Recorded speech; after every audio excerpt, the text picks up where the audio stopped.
భారత అంతరిక్ష పరిశోధన సంస్థ ఇస్రో అంతరిక్షంలో మరో అద్భుత విన్యాసానికి రంగం సిద్ధం చేసింది. భవిష్యత్తులో భారతీయ అంతరిక్ష స్టేషన్ నిర్మాణం కోసం పరిశోధాత్మక ప్రయోగాలను మొదలుపెడుతుంది.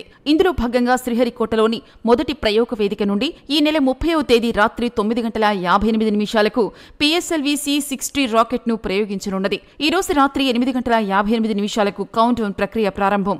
25 గంటల కౌంట్ డౌన్ ప్రక్రియ అనంతరం PSLV C-60 నింగిలోకి వెళ్లనుంది. ఈ రాకెట్ ద్వారా 440 కిలోల బరువు కలిగిన స్పేడెక్స్ మిషన్ ను ప్రయోగిస్తోంది. ఈ స్పేడెక్స్ మిషన్ లో 2 ఉపగ్రహాలు లాంటివి ఉంటాయి. అవి ఈ రాకెట్ ద్వారా అంతరిక్షంలోకి వెళ్లిన తరువాత విడివిడిగా ఉండే మిషన్లు ఒకదానికి ఒకటి కలుసుకుంటాయి. దీనిని సైన్స్ పరంగా డాకింగ్ అంటారు. ఇది విజయవంతమైతే ప్రపంచంలో భారత్ డాకింగ్ టెక్నాలజీ కలిగిన 4వ దేశంగా నిలుస్తుంది. భూమికి 470 కిలోమీటర్ల తక్కువ దూరంలోని వృత్తాకార కక్షలో ఈ స్పెడెక్స్ మిషన్ తిరుగుతూ డాకింగ్ పరిశోధనలు నిర్విరామంగా నిర్వహిస్తారు.